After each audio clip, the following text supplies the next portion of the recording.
ಜೈ ಹಿಂದ್, ನಮಸ್ತೆ, ವಂದೇ ಮಾತರಂ, ಜೈ ಕರ್ನಾಟಕ. ನನ್ನ ಪ್ರೀತಿಯ ಕರ್ನಾಟಕದ ವೀಕ್ಷಕರಿಗೆ ಡಾಕ್ಟರ್ ಕರಾಟೆ ಶ್ರೀನಾಥ್ ಮಾಡುವಂತ ನಮಸ್ಕಾರಗಳು, ಸ್ವಾಗತ. ವಾರದ ಕತೆ ಸಿಂಹದ ಜೊತೆ. ಈ ದಿನದ ಸಿಂಹ ಬೇರೆ ಯಾರು ಅಲ್ಲ, ನಮ್ಮ ನೆಚ್ಚಿನ ಶ್ರೀ ವಾಸುದೇವರಾವ್ ಸರ್ ಅವರಿಗೆ ನಮ್ಮ ರಿಯಾಲಿಟಿ ಚಾನೆಲ್ ನ ವತಿಯಿಂದ ಸ್ವಾಗತವನ್ನ ಕೋರ್ತಾ ಇದೀವಿ. ನಮಸ್ತೆ, ಸ್ವಾಗತ ಸರ್. ನಿಮ್ಮ ಹೆಸರು ಹಾಗೂ ನಿಮ್ಮ ಪರಿಚಯನ ನಮ್ಮ ವೀಕ್ಷಕರಿಗೆ ತಿಳಿಸ್ಕೊಡಿ ಸರ್. ಧನ್ಯವಾದಗಳು.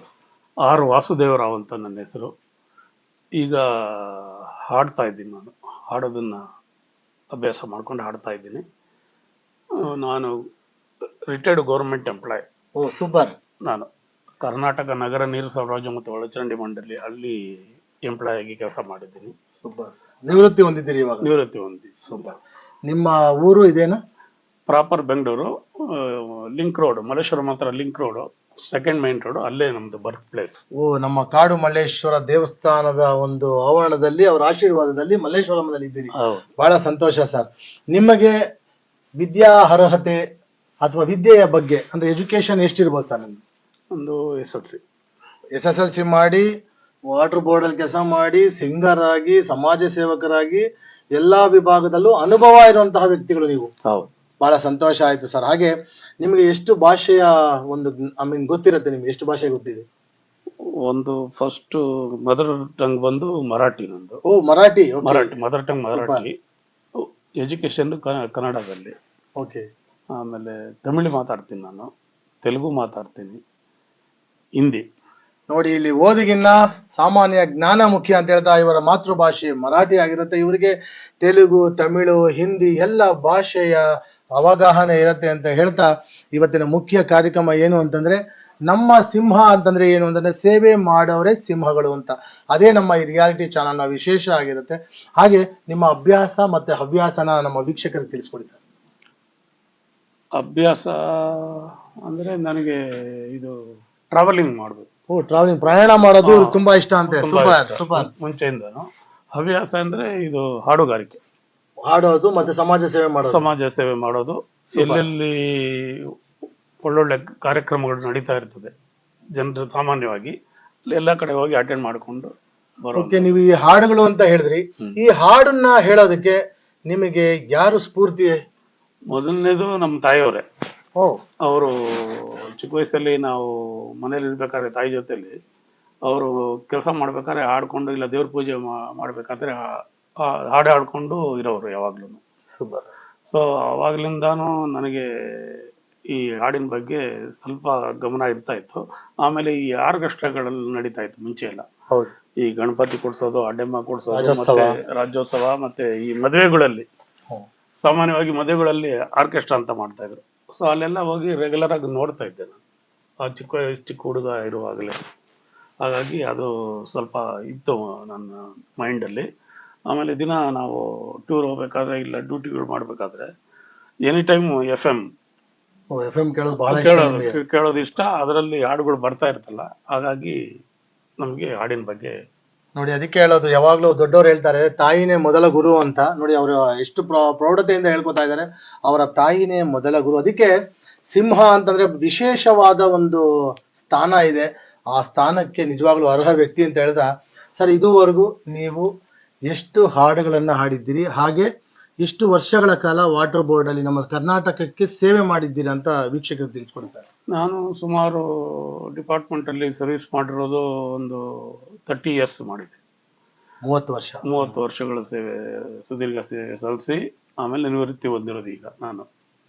ಸೊ ನಾನು ಕೆಲಸ ಮಾಡುವಾಗ entire state, Karnataka state tour ಮಾಡಿದ್ದೀನಿ. ಓ, ಎಲ್ಲ ಜಿಲ್ಲೆಗಳನ್ನು ನೀವು ಪ್ರಯಾಣ ಬೆಳೆಸಿದ್ದೀರಿ. ನಮ್ದು ವಾಟರ್ ಬೋರ್ಡ್ ಏನ್ ಕೆಲಸ ಅಂದ್ರೆ ತಾಲೂಕು ಹೆಡ್ ಕ್ವಾರ್ಟರ್ಸ್ಗೆ, ಡಿಸ್ಟಿಕ್ ಹೆಡ್ ಕ್ವಾರ್ಟರ್ಸ್ಗೆ ಕುಡಿಯೋ ನೀರು ತಂದು ವ್ಯವಸ್ಥೆ ಮಾಡುವಂಥದ್ದು ನಮ್ಮ ಇಲಾಖೆದ ಕೆಲಸ.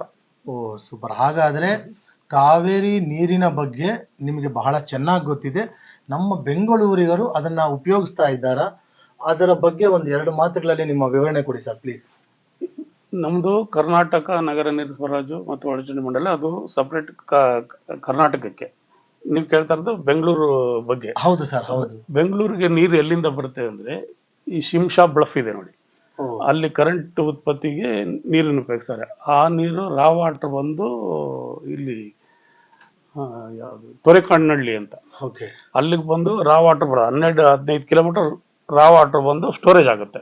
ಎಲ್ಲಿ ತೊರೆಕಾಡಿನಹಳ್ಳಿ ಅಂತ, ಕನಕಪುರ ಸಾತ್ನೂರಿಂದ ಆಚೆ ತೊರೆಕಾಡಿನಹಳ್ಳಿ ಅಂತ. ಸರಿ ಸರಿ ಸರಿ. ಅಲ್ಲಿ ನೆಟ್ಕಲ್ ರಿಸರ್ವಾಯರ್ ಅಂತ ಮಾಡಿ ಅಲ್ಲಿ ಫಿಲ್ಟರ್ ಮಾಡಿ ಪ್ಯೂರಿಫೈ ಮಾಡಿ ಅಲ್ಲಿಂದ ಬೆಂಗಳೂರಿಗೆ ಬರುತ್ತೆ. ಇದನ್ನು ಫಸ್ಟ್ ಆರಂಭ ಮಾಡಿದವರು ಸರ್ ಎಂ ವಿಶ್ವೇಶ್ವರಯ್ಯನವರು, ಪೂಜ್ಯನೀಯರು. ಅವರು ಮೊದಲು ಅಲ್ಲಿಂದ ನೀರು ತಂದಿದ್ದು ಬೆಂಗಳೂರಿಗೆ. ಈಗ 5ನೇ ಹಂತ, first stage, second stage, third stage, fourth stage, ಈಗ 5ನೇ ಹಂತದಲ್ಲಿ ನೀರು ಸಪ್ಲೈ ಆಗ್ತಾ ಇದೆ ಬೆಂಗಳೂರು. ಆದ್ರೆ ನಿಮ್ಮ ಪ್ರಕಾರ ಬೆಂಗಳೂರಿಗರು ಎಷ್ಟು ಪರ್ಸೆಂಟೇಜ್ ಅಲ್ಲಿ ನಮಗೆ ನೀರು ಸಿಗ್ತಾ ಇದೆ, ನೀರು ಕುಡಿತಾ ಇದ್ದಾರೆ? ಯಾಕಂದ್ರೆ ಕಾವೇರಿ ಬಗ್ಗೆ ನಾವು ವಿಶೇಷವಾದಂತ ಕಾಳಜಿ ವಹಿಸಬೇಕು, ವಿಶೇಷವಾದ ಭಕ್ತಿ ಇರಬೇಕು. ಅದಕ್ಕೆ ಒಂದು ಮಾಹಿತಿ ಸಿಕ್ಕಿದಾಗ ನಿಮ್ಮಂತ ಪರಿಣಿತರಿಂದ ಅನುಭವ ಇರುವಂತಹ ವ್ಯಕ್ತಿಗಳು ಮಾತ್ರನೇ ಹೇಳಿದಾಗ ನಿಜವಾಗ್ಲೂ ಅದು ಮನಸ್ಸು ಮುಟ್ಟತ್ತೆ. ನಮ್ಮ ಬೆಂಗಳೂರಿಗಲ್ಲೇ ಸುಮಾರು 2 ಕೋಟಿ ಜನ ಇದ್ದಾರೆ. ಆ 2 ಕೋಟಿ ಜನರಿಗೂ ಈ ಒಂದು ನೀರಿನ ವ್ಯವಸ್ಥೆ ಆಗ್ತಾ ಇದೆಯಾ, ನೀರು ಸರಬರಾಜು ಆಗ್ತಾ ಇದೆಯಾ? ಎಷ್ಟು ಜನ ನಮ್ಮಲ್ಲಿ ನೀರು ಕುಡಿಬಹುದು ನಿಮ್ಮ ಒಂದು ಅಂದಾಜಿನ ಪ್ರಕಾರ? ಈಗ 5ನೇ ಹಂತದ ಕಾಮಗಾರಿ ಮುಗಿದು ಈಗ ನೀರು ಸಪ್ಲೈ ಆಗ್ತಾ ಇದೆ. ಅದು ಸುಮಾರು ಒಂದು 75% ಜನಕ್ಕೆ ಕಾವೇರಿ ವಾಟರ್ ಸಿಗ್ತಾ ಇದೆ. 1.5 ಕೋಟಿ ಜನರು ನೀರು ಕುಡಿತಾ ಇದ್ದಾರೆ. Hats off to Kaveri, hats off to Shri sir M Visvesvaraya ಅವರು. ಯಾವಾಗ್ಲೂ ನಾವು ಚಿರಋಣಿ ಆಗ್ಬೇಕು ಅಂತ ಹೇಳ್ತಾ ಇದ್ರಲ್ಲ ಸರ್. ನಮಗೆ ನಿಜವಾಗ್ಲೂ ಇದು ಗೊತ್ತಿರ್ಲಿಲ್ಲ. ಸರ್ ಎಂ ವಿಶ್ವೇಶ್ವರಯ್ಯನವರು ಕನ್ನಂಬಾಡಿ ಕಟ್ಟಿರ್ತಾರೆ, ಆಮೇಲೆ ತಿರುಪತಿಗೆ ರೋಡ್ ವೇಸ್ ಅವರೇ ಮಾಡಿರ್ತಾರೆ. ಮತ್ತೆ ಇದನ್ನ ನಮಗೆ ನಿಜವಾಗ್ಲೂ ಗೊತ್ತಿಲ್ಲ ಸರ್. ಈ ಮಾಹಿತಿಗೆ ಧನ್ಯವಾದಗಳು. ಹಾಗೆ ನಿಮ್ಮಲ್ಲಿ ವಿಶೇಷವಾದಂತ ಒಂದು ಧ್ವನಿ ಇದೆ. ಆ ವಿಶೇಷವಾದ ಧ್ವನಿಯಲ್ಲಿ ಎಷ್ಟು ಹಾಡುಗಳನ್ನ ಹಾಡಿದ್ರೆ ಅಂತ ಏನಾದ್ರೂ ಜ್ಞಾಪಕ ಇರ್ಬೋದಾ ನಿಮಗೆ? ನನಗೆ ಸಾಮಾನ್ಯವಾಗಿ ಒಂದು 1000 ಹಾಡುಗಳು, ಎಲ್ಲ ಭಾಷೆದು, ಕನ್ನಡ ಮತ್ತು ಹಿಂದಿ. ಕನ್ನಡ, ಹಿಂದಿ ನಾನು ಆಡೋದು 2 ಭಾಷೆಗಳಲ್ಲೇ 1000 ಹಾಡುಗಳಲ್ಲಿ. ಯಾರು ನಿಮ್ಮ ಫೇವರೇಟ್ ಸರ್? ನಂದು ಫೇವರೇಟ್ ಬಂದು ರಾಜ್ಕುಮಾರ್ ಇದ್ದಾರೆ, ಡಾಕ್ಟರ್ ರಾಜ್ಕುಮಾರ್, ವಿಷ್ಣುವರ್ಧನ್ ಇದ್ದಾರೆ, ಡಾಕ್ಟರ್ ವಿಷ್ಣುವರ್ಧನ್, ಅಂಬರೀಷ್ ಇದ್ದಾರೆ, ಅಂಬರೀಷ್ ಅಣ್ಣ, ಆಮೇಲೆ ರಜನಿಕಾಂತ್ ಅವರು, ಸೂಪರ್ ಸ್ಟಾರ್ ರವಿಚಂದ್ರನ್ ಅವರಿದ್ದಾರೆ, ತೇಜಿ ಸ್ಟಾರ್. ಹಿಂದಿಲಿ ಅಮಿತಾಬ್ ಬಚ್ಚನ್, ಧರ್ಮೇಂದರ್. ಇದೆಲ್ಲಾರು ನಂಬರ್ 1 ಸ್ಥಾನದಲ್ಲಿ ಯಾವ್ದು ಅಂತ ಏನಾದ್ರು ಐಡಿಯಾ ಇದೆಯಾ? ನಂಬರ್ 1 ಸ್ಥಾನ ಅಂದ್ರೆ ರಾಜ್ಕುಮಾರ್ ಅಂಡ್ ವಿಷ್ಣುವರ್ಧನ್. ಇಬ್ಬರಿಗೂ ನಂಬರ್ 1 ಸ್ಥಾನ. ಯಾಕಂದ್ರೆ ನಾನು ಬೆಳಿಬೇಕಾದ್ರೇನೆ ಅವರೆಲ್ಲ ಫೀಲ್ಡ್ ಅಲ್ಲಿ ಇದ್ದವರು. Super super. ನಿಜವಾಗ್ಲೂ ನಿಮ್ಮ ಒಂದು ಈ ಒಂದು ಚಿರ ಯೌವನಕ್ಕೆ ಏನು ಅಂದ್ರೆ, ನಾನು ನಾನ್ ವೆಜ್, ನಮ್ಮ ಮನೆಯಲ್ಲೆಲ್ಲ ನಾನ್ ವೆಜ್. ನಾನು 35 ಇಯರ್ಸ್ಗೆ ಕಾಲು ಇಡಬೇಕಾದ್ರೇನೆ ಟೂರು ಜಾಸ್ತಿ ಇರ್ತಾ ಇರೋದ್ರಿಂದ ನಾನು ಕಂಪ್ಲೀಟ್ ನಾನ್ ವೆಜ್ ಸ್ಟಾಪ್ ಮಾಡ್ಬಿಟ್ಟಿದ್ದೆ. Only vegetarian. ಎಲ್ಲೋದ್ರೆ, ಯಾಕಂದ್ರೆ ಟೂರ್ ಹೋಗಿರ್ತೀವಿ, VIP ಜೊತೆ ಕೆಲಸ ಮಾಡಬೇಕು, ಯಾವುದೇ ಕಾರಣಕ್ಕೂ ನಮ್ಮಿಂದ ಅವ್ರಿಗೆ ತೊಂದರೆ ಆಗಬಾರ್ದು ಅನ್ನೋ ಉದ್ದೇಶದಿಂದ ಪ್ಯೂರ್ ವೆಜಿಟೇರಿಯನ್ ಆಗಿ ಇದ್ಬಿಡ್ತಾ ಇದ್ವಿ. ಎಷ್ಟೇ ಆರೋಗ್ಯದ ಗುಟ್ಟು ಅದೇ, ಸಸ್ಯಾಹಾರಿ ಮಾಡ್ತಾ ಏನೇನು ಯಾವ್ಯಾವ ಟೈಮಲ್ಲಿ ಏನೇನ್ ಮಾಡ್ಬೇಕು ಒಂದು ಸಿಸ್ಟಮ್ಯಾಟಿಕ್ ಮಾಡಿ ಮಿಲಿಟರಿ ಸಿಸ್ಟಮ್ ಮಾಡ್ಕೊಂಡ್ಬಿಟ್ಟಿದ್ದೀರಿ. ಹೌದು, ಬಹಳ ಸಂತೋಷ ಆಯ್ತು ಸರ್. ಇದೆಲ್ಲದಕ್ಕೂ ನಿಮ್ಮ ಸ್ಫೂರ್ತಿ ಯಾರು ಅಂತ ಕೇಳ್ಬೋದಾ? ಸ್ಫೂರ್ತಿ ನನಗೆ ನಮ್ಮ ಕೆಲಸದ ಹೇಳ್ಬೇಕಂದ್ರೆ ಶ್ರೀನಿವಾಸ್ ರೆಡ್ಡಿ ಅಂತ. ಶ್ರೀನಿವಾಸ್ ರೆಡ್ಡಿ ಅವರೇ ನಿಮ್ಮನ್ನ ಜ್ಞಾಪಿಸ್ಕೊತಾ ಇದ್ದಾರೆ, ಪ್ಲೀಸ್. ಅವರು ಮ್ಯಾನೇಜಿಂಗ್ ಡೈರೆಕ್ಟರ್ ಆಗಿ ರಿಟೈರ್ಡ್ ಆದರು. ಅವರು PWDಗೆ ಅಸಿಸ್ಟೆಂಟ್ ಇಂಜಿನಿಯರ್ ಆಗಿ ಸೇರಿದ್ದು. ಸೊ ನಮ್ಮ ಬೋರ್ಡಿಗೆ ಬಂದು ನಮ್ಮ ಬೋರ್ಡಲ್ಲೇ ಅಬ್ಸರ್ವೇಷನ್ ಆಗಿ ಅಸಿಸ್ಟೆಂಟ್ ಇಂಜಿನಿಯರ್ ಟು MD ಆದರು. ಅವರು MD ಆದರು. ಸರಿ ಸರಿ. ಅವರು ನನಗೆ ನಮ್ಮ ತಂದೆ ಕರ್ಕೊಂಡೋಗಿ ಕೆಲಸಕ್ಕೆ ಸೇರಿಸುವಾಗ ಅವರು ನನಗೆ ಕೆಲಸ ಕೊಟ್ಟಿದ್ದು, ಶ್ರೀನಿವಾಸ್ ರೆಡ್ಡಿ ಅವರು. ಅವ್ರಿಗೆ ಪ್ರಮೋಷನ್ ಆಗ್ತಾ ನಾನು ಅವ್ರ ಜೊತೆಲೇ ಇರ್ತಾ ಇದ್ದೆ. ಆಮೇಲೆ ಲಾಸ್ಟ್ಗೆ ನಮಗೆ ಎಲ್ಲ ಪರ್ಮನೆಂಟ್ ಮಾಡಬೇಕು ಅನ್ನೋ ಸಂದರ್ಭ ಬಂದಾಗ ಅವರೇ ನಮ್ಮನ್ನೆಲ್ಲ ಪರ್ಮನೆಂಟ್ ಪರ್ಮನೆಂಟ್ ಆಯ್ತು. ಇದು ನೀವು ಅವ್ರಿಗೆ ಕೃತಜ್ಞತೆನ ಹೇಳ್ತಾ ಇದ್ದೀರಿ. ಹೌದೌದು. Super sir. ಹಾಗೆ ನಿಮಗೂ ಆತರ ಪ್ರಮೋಷನ್ಸ್ ಎಲ್ಲ ಆಗಿದೆಯಾ? ಇಲ್ಲ, ಅವರು ಅಸಿಸ್ಟೆಂಟ್ ಇಂಜಿನಿಯರ್ ಆಗಿದ್ರಲ್ಲ, ಆಮೇಲೆ AW ಆದ್ರು, ಆಮೇಲೆ ದೊಡ್ಡ VIP ಜೊತೆಲ್ಲ ಕೆಲಸ ಮಾಡಿದ್ದಾರೆ. ನೀವು ನಿಮ್ಗೆ ಅದರ ಯಾವ್ದಾದ್ರು ಪ್ರಮೋಷನ್ಸ್ ಅದರದೆಲ್ಲ? ನಮ್ದು ಸೀನಿಯರ್ ಅಂತ ಬಂತು, ಸೀನಿಯರ್ ಟೆಕ್ನಿಷಿಯನ್. ಬಹಳ ಸಂತೋಷ ಆಯ್ತು ಸರ್. ನಿಜವಾಗ್ಲೂ ಸರ್ಕಾರದಲ್ಲಿ ಇದ್ದುಕೊಂಡು ಬೇರೆ ರೀತಿಯ ವಿಭಾಗಗಳಲ್ಲಿ ಎಲ್ಲಾ ಕಡೆ ಸೇವೆ ಮಾಡುವಂತ ಮನೋಭಾವ ಇರುತ್ತೆ. ದಟ್ ಈಸ್ ಕಾಲ್ಡ್ ಸಿಂಹ ಅಂತ. ಸರ್, ನಿಮ್ಗೆ ತುಂಬಾ ಇಷ್ಟವಾದಂತಹ ಒಂದು ವ್ಯಕ್ತಿ ಆಗ್ಬೋದು ಅಥವಾ ಸಾಧನೆ ಮಾಡಿದವ್ರು ಆಗಿರ್ಬೋದು, ಯಾರಾದ್ರೂ ಒಬ್ಬರ ಬಗ್ಗೆ ನೀವು ಹೇಳ್ಬೋದು ಸರ್. ನಿಮ್ಗೆ ತುಂಬಾ ಫೇವ್ರೇಟ್ ಇರ್ತಾರೆ, ಎಸ್ ನನಗೆ ಇವರೇ, ಇವ್ರು ಹೋಗೋ ಕಡೆನೇ ನಾನು ಹೋಗ್ತಿದ್ದೆ, ನಾನು ಅದನ್ನೇ ಮಾಡ್ತಾ ಇದ್ದೆ. ಯಾರೋ ಒಬ್ರು ರೋಲ್ ಮಾಡಲ್ ಇರ್ತಾರೆ, ಆಸ್ ಅ ಫಾದರ್ ಇರ್ಬೋದು, ಮದರ್ ಇರ್ಬೋದು, what ever it is, who it is, ನೀವು ಅದನ್ನ ಹೇಳ್ಬೋದು ಸರ್ ನಮ್ಮ ವೀಕ್ಷಕರಿಗೆ. ನನಗೆ ಅಂದ್ರೆ ಇವರು ತುಂಬಾ ಜನ ಇದಾರೆ, ಜ್ಞಾಪಿಸ್ಕೊತಾ ಇದ್ದೀರಿ. ತುಂಬಾ ಜನ ಇದ್ದಾರೆ, ಅದ್ರಲ್ಲಿ ಒಬ್ರು ಫೇವ್ರೇಟ್ ಇರ್ತಾರಲ್ಲ, ಗುರುಗಳಾಗ್ಬೋದು, ಯಾರಾದ್ರೂ ಆಗ್ಬೋದು, ಹೇಳಿ ಸರ್. ನಮ್ಮ ಗುರುಗಳು ಅಂದ್ರೆ ಇವರು ಉಸ್ಮಾನ್ ಅಂತ ಒಬ್ರು ಇದ್ದಾರೆ. ಉಸ್ಮಾನ್ ಅಂತ ಅವರು ಇವಾಗ್ಲೂ ಇದಾರೆ? ಇದ್ದಾರೆ, ನನಗೆ ಬಹಳ ಸ್ನೇಹಿತರು ಅವರು ಪ್ರಮುಖ. ಉಸ್ಮಾನ್ ಅವರೇ, ನೀವು ಅವ್ರಿಗೆ ಸ್ಫೂರ್ತಿ ಆಗಿದ್ದೀರಿ, ಫೇವ್ರೇಟ್ ಆಗಿದ್ದೀರಿ. ಬಹಳ ಸಂತೋಷ, ನಿಮ್ಮ ಸ್ನೇಹ ಹೀಗೆ ಮುಂದುವರಿಲಿ. ಹಾಗೆ ಒಂದು ಏನು ಅಂತಂದ್ರೆ, ನಾವು ಈ ಕಾರ್ಯಕ್ರಮದಲ್ಲಿ ಅವರ ಕುಟುಂಬದ ಬಗ್ಗೆ ನಾವು ತಿಳ್ಕೊಳ್ಳುವಂತ ಒಂದು ಉತ್ಸುಕರಾಗಿರ್ತೀವಿ. ಏನಪ್ಪಾ, ಒಬ್ರಿದ್ದಾರೆ, ಹೀಗಿದ್ದಾರೆ, ಇವರು ಗಟ್ಟಿಮುಟ್ಟಾಗಿ ಒಂದು ಗುಟ್ಟನ್ನ ಕಾಪಾಡ್ಕೊಂಡಿದ್ದಾರೆ, ನಮ್ಮ ಬಾಡಿನೆಲ್ಲ ಕಾಪಾಡ್ಕೊಂಡಿದ್ದಾರೆ ಅಂತ ಅದ್ರ ಹಿಂದೆ ಕುಟುಂಬದವ್ರದ್ದು ಬಹಳ ಇರುತ್ತೆ. ನಿಮ್ಮ ಕುಟುಂಬದವರ ಬಗ್ಗೆ ಒಂದು ವಿವರ ಹೇಳಿ ಸರ್. ನಾವು ನಮ್ಮ ತಾಯಿ ತಂದೆಗೆ 4 ಜನ ಮಕ್ಕಳು. 4 ಜನ. ಇವಾಗ್ಲೂ ಅಮ್ಮ ಅಪ್ಪ ಎಲ್ಲ ಇಲ್ಲ, ತಂದೆ ಇಲ್ಲ, ತಾಯಿನೂ ಇಲ್ಲ, ನಮ್ಮ ಅಣ್ಣನೂ ಇಲ್ಲ. ಸೊ ನಾನು ನಮ್ಮ ತಾಯಿಗೆ 2ನೇ ಮಗ. ಗುಡ್. ನಮ್ಮ ಬ್ರದರ್ಸ್ ಇನ್ನೂ 2 ಇದ್ದಾರೆ. ಓಕೆ. ಸೊ ನನ್ಕಿಂತ ಸಣ್ಣವ್ರು ಶ್ರೀನಿವಾಸ್ ಅಂದ್ಬಿಟ್ಟು, ಅವ್ರಿಗೆ ಮ್ಯಾರೇಜ್, ತಾಯಿ ತಂದೆ ಇರುವಾಗಲೇ ಮ್ಯಾರೇಜ್ ಆಯ್ತು. ಇನ್ನೊಬ್ರು ರವಿಕುಮಾರ್ ಅಂತ ಇದ್ದಾರೆ, ಅವ್ರಿಗೆ ತಾಯಿ ತಂದೆ ಹೋದ್ಮೇಲೆ ಮ್ಯಾರೇಜ್ ಆಯ್ತು. ವಸುದೈವ ಕುಟುಂಬ. 14 ವರ್ಷ ನಾವು ತಾಯಿ ತಂದೆ ಅಣ್ಣ ತಮ್ಮದರೆಲ್ಲ ಒಟ್ಟಿಗೆ ಕುಟುಂಬದಲ್ಲಿ ಇದ್ದಿದ್ದು ನಾವು. 14 ಇಯರ್ಸ್ ಜಾಯಿಂಟ್ ಫ್ಯಾಮಿಲಿ. ನನಗೆ ಮದುವೆ ಆಗಿದ್ದು 1986 ಅಲ್ಲಿ. 1986 ನಮ್ಮ ರಿಲೇಷನ್ಸ್ ಅಲ್ಲೇ ಮದುವೆ ಆಗಿದ್ದು. ಮದುವೆ ಆಗಿದ್ಮೇಲೆ 14 ಇಯರ್ಸ್ ಒಟ್ಟು ಕುಟುಂಬ ಇದ್ದಿದ್ದು ನಾವು ಒಟ್ಟಿಗೆ. ಆಮೇಲೆ ನಮ್ಮ ಬ್ರದರ್ಸ್ಗೆ ಮದುವೆ ಮಾಡೋ ಸಂದರ್ಭದಲ್ಲಿ ಮದುವೆ ಫಿಕ್ಸ್ ಆಯ್ತು ಅನ್ನಂಗೆ ಅವ್ರಿಗೆ ಸಪರೇಟ್ ಮನೆ ಮಾಡಿ ವ್ಯವಸ್ಥೆ ಮಾಡ್ತಾ ಇದ್ವಿ. ಯಾಕೆ ಇದು ಮಾಡಿದೆ ಅಂದ್ರೆ, ಮದುವೆ ಆದ್ಮೇಲೂ ಅವರ ಸಂಬಂಧ ಬಾಂಧವ್ಯ ಕೆಡಬಾರ್ದು, ಕಡೆ ಗಂಟ ಚೆನ್ನಾಗಿರ್ಬೇಕು. ಅವ್ರು ಬಂದ್ರು ಇವ್ರು ಬಂದ್ರು ಸೆಟ್ ಆಗ್ಲಿಲ್ಲ ಅನ್ನೋದು ಇರಬಾರ್ದು. ಇವತ್ತು ನೋಡಿ, ರಾತ್ರಿ 12 ಗಂಟೆಗೆ ಅವ್ರು ಫೋನ್ ಮಾಡಿದ್ರು ನಾನು ಅಟೆಂಡ್ ಮಾಡ್ತೀನಿ, ನಾನು ಫೋನ್ ಮಾಡಿದ್ರು ನಮ್ಮ ಬ್ರದರ್ಸ್ ಬರ್ತಾರೆ. ನಿಮ್ಮ ಧರ್ಮಪತ್ನಿಯವರ ಹೆಸರು ಶ್ರೀಮತಿ ಶಾಂತಾಬಾಯಿ ಅಂತ. ಪುತ್ರರು ಪುತ್ರಿಯರು? ಅವರು ನನಗೆ 2 ಹೆಣ್ಮಕ್ಳು. Okay, super. ಒಬ್ರು ರೂಪಾ ಅಂತ, ದೊಡ್ಡ ಹುಡುಗಿ. 86 ಮ್ಯಾರೇಜ್ ಆಯ್ತು. ನನಗೆ 21 ಇಯರ್ಸ್ ಮ್ಯಾರೇಜ್ ಆದಾಗ. 21 ವರ್ಷ. ನಮ್ಮ ಮಿಸಸ್ಗೆ 18 ಇಯರ್ಸ್. ಓಕೆ. ಸೊ 87 ಅಲ್ಲಿ ದೊಡ್ಡ ಮಗಳು ಹುಟ್ಟಿದ್ಲು. 87 ಅಲ್ಲಿ. ಸೊ ಆಯಮ್ಮನ್ಗೆ ಮದುವೆ ನಾನು 2009 ಅಲ್ಲಿ ಮಾಡಿದೆ. 2009 ಅಲ್ಲಿ ದೊಡ್ಡ ಹುಡುಗಿಗೆ ಮದುವೆ ಮಾಡಿದ್ದು. 2ನೇ ಹುಡುಗಿ ಬಂದು 1990, 3 ವರ್ಷ ಡಿಫ್ರೆನ್ಸ್. 1990 ಇಸ್ವಿಲಿ ಹುಟ್ಟಿದ್ದು. ಆ ಹುಡುಗಿ ಮ್ಯಾರೇಜ್ ಬಂದು ನಾನು 2016 ಅಲ್ಲಿ ಮಾಡಿದೆ. ದೊಡ್ಡ ಹುಡುಗಿಗೆ ಒಬ್ಬ ಮೊಮ್ಮಗ, ಈಗ SLC ಓದ್ತಾ ಇದ್ದಾನೆ. ದೊಡ್ಡ ಮಗಳಿಗೆ ಮೊಮ್ಮಗ. ಚಿಕ್ಕವಳಿಗೆ ಟ್ವಿನ್ಸ್ ಗಂಡು ಮಕ್ಕಳು. 2018 ಅಲ್ಲಿ ಹುಟ್ಟಿದವರು. ಈಗ 7 ಇಯರ್ಸ್ ಆಯ್ತು, 8 ಇಯರ್ಸ್ ರನ್ನಿಂಗ್. ಈಗ ಹಳಿಯಿಂದಿರು ಬಂದು, ದೊಡ್ಡಹಳ್ಳಿ ಅವ್ರು ಬಂದು ಈ ಬೆಳ್ಳಿನ ಕರಗಿಸ್ಬಿಟ್ಟು ಗಟ್ಟಿನ ಕಾಲ್ ಚೈನ್ ಮ್ಯಾನುಫ್ಯಾಕ್ಚರಿಂಗ್ ಮಾಡ್ತಾರೆ. ಬೆಳ್ಳಿಯ ಉತ್ಪಾದಕರು.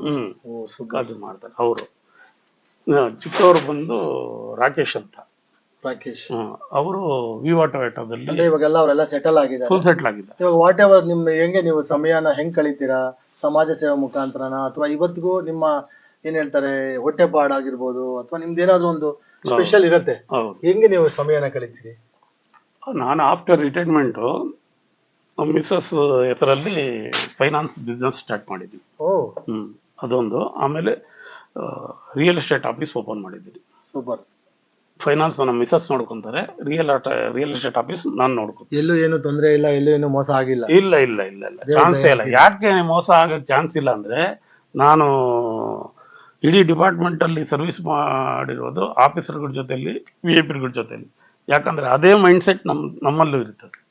ಯಾರನ್ನ ನಂಬಬೇಕು, ಯಾರು ನಂಬಾರ್ದು, ಯಾರ ಜೊತೆಲಿ ಹೋಗ್ಬೇಕು, ಯಾರ ಜೊತೆಲಿ ಹೋಗ್ಬಾರ್ದು ಅನ್ನೋದು ನಮ್ಗೆ ಅದು ಬೈ ಬರ್ತ್ ಬಂದ್ಬಿಟ್ಟಿದೆ. ಅಂದ್ರೆ ನೀವು ಹೇಳೋದು ವಯಸ್ಸಿಗಿನ್ನ ಅನುಭವನೇ ದೊಡ್ಡದು ಅಂತ ಹೇಳ್ತಾ ಹೌದು ಇದ್ದೀರಿ. ಹೌದು ಹೌದು. ನೋಡಿ ವೀಕ್ಷಕರು, ಯಾವಾಗ್ಲೂ ನಂಬಿಕೆ ಭರವಸೆ ಅನ್ನೋದು ಇಡ್ಲೇಬೇಕು.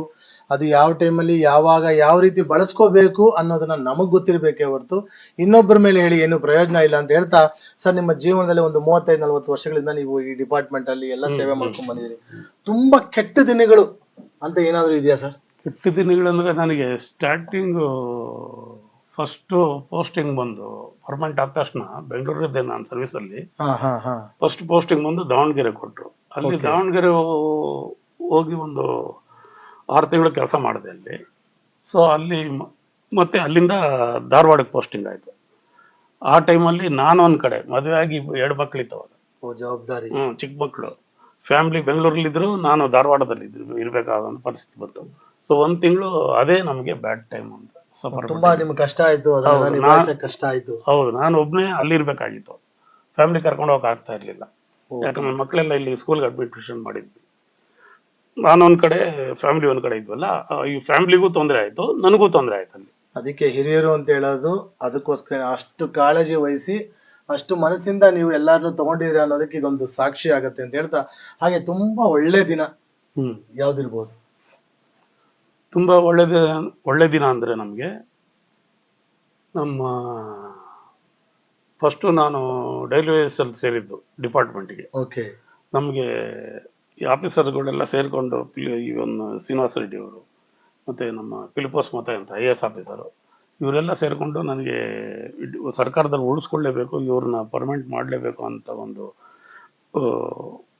ನಿರ್ಧಾರ ಮಾಡಿಕೊಂಡು ನನ್ನನ್ನು ಡಿಪಾರ್ಟ್ಮೆಂಟಲ್ಲಿ ಉಳಿಸ್ಕೊಂಡು ಕಾಂಟ್ರಾಕ್ಟ್ ಬೇಸಿಕಲ್ಲಿ ಆರ್ಡರ್ ಇಶ್ಯೂ ಮಾಡಿ ಪರ್ಮನೆಂಟ್ ಆರ್ಡರ್ನು ಇಶ್ಯೂ ಮಾಡೋದು.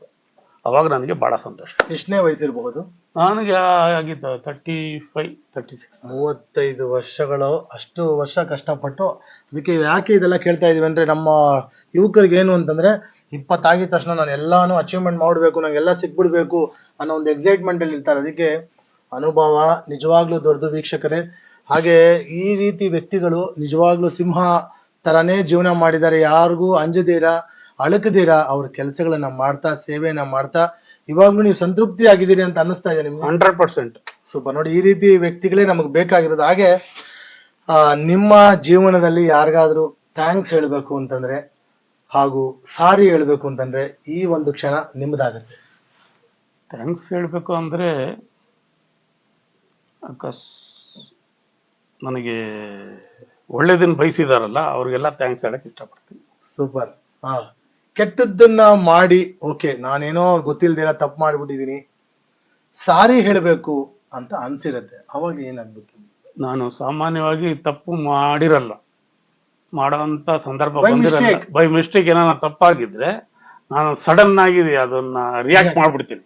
ಅಲ್ಲೇ ನೀವು ಅಲ್ಲೇ ಪ್ರತ್ಯಕ್ಷವಾಗಿ ಹೇಳ್ಬಿಡ್ತೀರಿ. ಅದರಿಂದ ಅಂತ ರಿಯಾಕ್ಟ್ ಮಾಡಿದಾಗ ಯಾರಾದ್ರೂ ನಾನು ಏನಾದ್ರೂ ಹೇಳಿರೋ ವಿಚಾರದಿಂದ ಮನ್ಸಿಗೆ ನೋವಾಗಿದ್ರೆ ಅಂತವ್ರಿಗೆ ಸಾರಿ ಕೇಳ್ತೀನಿ. ಉದ್ದೇಶಪೂರ್ವಕವಾಗಿ ನೀವು ಮಾಡಲ್ಲ. ಬೈ ಮಿಸ್ಟೇಕ್ ಏನಾದ್ರೂ ಅಂದ್ಕೊಂಡಾಗ, ಯಾರೋ ಏನೋ ಹೇಳಿದಾಗ ಸಡನ್ ಹೇಳ್ಬಿಟ್ಟು ಅದನ್ನ ನೀವು ಎದುರುಗಡೆ ಹೇಳ್ಬಿಡ್ತೀರಾ. ನೇರ ದಿಟ್ಟ ನಿರಂತರ ತರ. ಹೌದು, ಅದು ಜೀವನ ಅದನ್ನೇ ಅಳವಡಿಸ್ಕೊಂಡ್ ಬಂದ್ಬಿಟ್ಟಿದ್ದೀರಿ. ನಿಜ ನಿಜ. ಸೂಪರ್. ಬಹಳ ಖುಷಿ ಆಯ್ತು ವೀಕ್ಷಕರೇ. ಸರಿಸುಮಾರು ವ್ಯಕ್ತಿಗಳನ್ನ ನಾವು ನೋಡ್ತಾನೆ ಇರ್ತೀವಿ, ಶಕ್ತಿಗಳನ್ನ ನೋಡ್ತಾ ಇರ್ತೀವಿ, ಆದ್ರೆ ಅನುಭವ ಇರುವಂತಹ ಸಿಂಹ ನಮ್ಮ ಜೊತೆಲಿ ಇವತ್ತಿದೆ.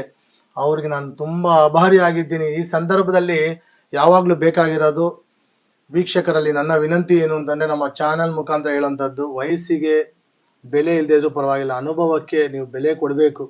ಪ್ರತಿಯೊಂದು ಕೆಟ್ಟ ಅನುಭವಗಳು ಒಳ್ಳೆಯ ದಾರಿಗೆ ಸುಗಮವಾಗತ್ತೆ ಅಂತ ಹೇಳ್ತಾ, ಸರ್ ನಿಮಗೆ ಅಂತ ನಿಮ್ಮ ಅಭಿಮಾನಿಗಳು ಅಥವಾ ನಿಮ್ ಫ್ರೆಂಡ್ಸ್ ಎಲ್ಲ ಇರ್ತಾರೆ, ಅವ್ರಿಗೆ ಏನ್ ಹೇಳಕ್ ಬಯಸ್ತೀರಿ ಈ ಚಾನೆಲ್ ಮುಖಾಂತರ?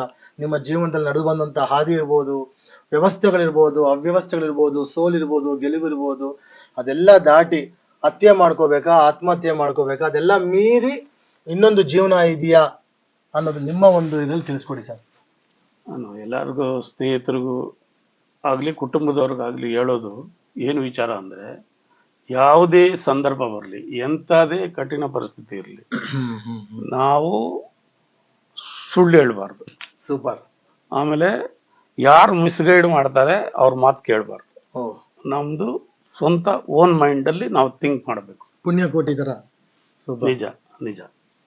ಅದೊಂದು. ಮತ್ತೆ ಏನೇ ವಿಚಾರ ಬಂದಾಗ ಡಿಸಿಷನ್ ತಗೋಬೇಕಾದ್ರೆ ಸುಮಾರು ಸರ್ತಿ ಯೋಚನೆ ಮಾಡಿ ಒಳ್ಳೆ ನಿರ್ಧಾರ ತಗೋಬೇಕು ಅನ್ನೋದು ನನ್ನ ಯಾವಾಗ್ಲೂ ನಾವು ಹೇಳ್ತಾ ಇರ್ತೀವಿ, ಏನೇ ವಿಚಾರ ಮಾಡ್ಬೇಕಾದ್ರು ಥಿಂಕ್ ಥಿಂಕ್ ಥಿಂಕ್. 3 ಸಾಲಿ ಥಿಂಕ್ ಮಾಡಿದಾಗ ಅವಾಗ ನಮ್ಮ ಎಲ್ಲಾ ಸಮಸ್ಯೆಗಳಿಗೂ ಒಂದು ಪರಿಹಾರ ಸಿಕ್ಕತ್ತೆ. ಯಾವ ಸಮಸ್ಯೆಗಳಿಲ್ಲ, ಪರಿಹಾರ ಇಲ್ದರ ಸಮಸ್ಯೆನೇ ಇಲ್ಲ ಫ್ರೆಂಡ್ಸ್. ಕೊನೆಯದಾಗಿ ಹೇಳ್ಬೇಕು ಅಂತಂದ್ರೆ ನಾನು ಈ ಒಂದು ವಿಚಾರ ಹೇಳಲೇಬೇಕು. ಆತ್ಮಹತ್ಯೆ ಬಹಳ ಬಹಳ ಪಾಪದ ವಿಚಾರ. ಯಾರು ಮನಸ್ಸಲ್ಲಿ ಕೂಡ ಅನ್ಕೋಬಾರ್ದು. ಎಷ್ಟೋ ವಿಷಯಗಳನ್ನ ನಾವು ಸೋಲ್ ಅನುಭವಿಸ್ತೀವಿ, ಅವಮಾನ ಅನುಭವಿಸ್ತೀವಿ. ನೋಡಿ, ಈ ರೀತಿ ವ್ಯಕ್ತಿಗಳನ್ನ ಯಾಕೆ ನಾವು ವಾರದ ಕತೆ ಸಿಂಹದ ಕತೆ ಅಂತ ಹೇಳ್ತೀವಿ ಅಂತಂದ್ರೆ, ಪ್ರತಿಯೊಂದರ ಬಗ್ಗೆ ಅವರು ಸಂದೇಶ ಕೊಡುವಂತವ್ರಾಗ್ತಾರೆ ಹೊರತು ಯಾವುದೇ ರೀತಿಯಾದಂತಹ ವ್ಯಾಪಾರದ ದೃಷ್ಟಿಯಲ್ಲಿ ಇಲ್ದಿರ. ನಿಜವಾಗ್ಲೂ ಈ ಕಾರ್ಯಕ್ರಮ ನನಗಂತೂ ಬಹಳ ಸಂತೃಪ್ತಿ ಆಯ್ತು. ಈ ಕಾರ್ಯಕ್ರಮದ ಬಗ್ಗೆ ನಿಮಗೆ ಏನ್ ಅನಿಸ್ತು ಸರ್? ನನಗೆ ಮೊದಲನಾಗಿ ಈ ಕಾರ್ಯಕ್ರಮ ಮಾಡ್ತೀವಿ ಅಂತ ತಾವು ಹೇಳ್ದಾಗ್ಲೇ ಕರಾಟೆ ಶ್ರೀನಾಥ್ ಅವರು ಹೇಳ್ದಾಗ್ಲೇ ನನಗೆ ಬಹಳ ಖುಷಿ ಆಯ್ತು ಮುಖ್ಯವಾಗಿ. ಆಮೇಲೆ ಇಲ್ಲಿ ನಾನು ವರಾ ಸ್ಟುಡಿಯೋಗೆ ಬಂದ್ಮೇಲೆ ಇಲ್ಲಿ ಮೇಡಮ್ ಅವ್ರ ಪರಿಚಯ ಆದ್ರು. ಆಮೇಲೆ ನಮ್ಮ ಇಲ್ಲಿ ಸುಮಾರು ಜನ ಸಂಗೀತ ಸಂಸ್ಥೆ ಶುರು ಆಯ್ತು. ಓಕೆ, ನಮ್ಮ ನವೀನ್ ಕುಮಾರ್ ಸರ್, ಹೇಮಾವತಿ ಮೇಡಮ್, ಸುಮಾರು ಜನ ಇದ್ದಾರೆ. ಇವ್ರ ಜೊತೆ ನಾನು ರೆಗ್ಯುಲರ್ ಆಗಿ ಇಲ್ಲಿ ಕ್ಲಾಸ್ ಅಟೆಂಡ್ ಮಾಡುವಾಗ ಏನು ಕಂಡ್ಕೊಂಡಿದ್ದಂದ್ರೆ, ನಾವೆಲ್ಲ ಒಂದು ಕುಟುಂಬದ ತರ ಇದ್ವಿ ಇಲ್ಲಿ. ಅದನ್ನ ನಾವು ಮುಂದುವರಿಸ್ಕೊಂಡು ಹೋಗ್ಬೇಕು. ಮತ್ತೆ ಇಲ್ಲಿ ಯಾವುದೇ ಸಂದರ್ಭ ಬಂದ್ರೂ ಯಾವುದೇ ಕಾರಣಕ್ಕೂ ನಾವು ಮನಸ್ತಾಪ ಮಾಡ್ಕೋಬಾರ್ದು ಅನ್ನೋದು ನನ್ನ ಮನಸ್ಸಿಗೆ ಬಂತು. ನೋಡಿ ವೀಕ್ಷಕರೇ, ಅನುಭವ ಅನುಭವ ಅನುಭವ. ಅದಕ್ಕೇನೆ ವಸುದೈವ ಕುಟುಂಬದಿಂದ ಬಂದಂತಹ ನಿಮ್ಮೆಲ್ಲರ ಪ್ರೀತಿಯ ಶ್ರೀ ವಾಸುದೇವರಾವ್ ಸರ್ ಅವರಿಗೆ ನಮ್ಮ ರಿಯಾಲಿಟಿ ಚಾನೆಲ್ ನ ವತಿಯಿಂದ ನಾವು ಯಾವಾಗ್ಲೂ ಆಭಾರಿ ಆಗಿರ್ತೀವಿ. ವೀಕ್ಷಕರು ಯಾವಾಗ್ಲೂ ತಿಳ್ಕೊಬೇಕಾಗಿರೋ ಒಂದೇ, ಅನುಭವ ಇರೋಂಥವ್ರು ಏನಾದ್ರು ಹೇಳ್ತಾರೆ, ಗುರು ಹಿರಿಯರು ಏನಾದ್ರು ಹೇಳ್ತಾರೆ ಅಂತಂದ್ರೆ ಅದಕ್ಕೊಂದು ಅರ್ಥ ಇರುತ್ತೆ. ದಯವಿಟ್ಟು ಅದನ್ನ ನೀವು ಮುಂದುವರ್ಸ್ಕೊಂಡು ಹೋಗಿ ಅಂತ ಹೇಳ್ತಾ, ವಾರದ ಕತೆ ಸಿಂಹದ ಕತೆ ಡಾಕ್ಟರ್ ಶ್ರೀನಾಥ್ ಅವ್ರ ಜೊತೆಲಿ ನಡೆಸ್ತಾ ಇರೋದಕ್ಕೆ ನನಗೆ ಬಹಳ ಹೆಮ್ಮೆ ಇದೆ. ಮತ್ತೆ ಮುಂದಿನ ಸರಣಿಯಲ್ಲಿ ಮತ್ತೊಂದು ಸಿಂಹದ ಜೊತೆಲಿ ಬರ್ತೀವಿ. ಜೈ ಹಿಂದ್, ವಂದೇ ಮಾತರಂ, ಜೈ ಕರ್ನಾಟಕ.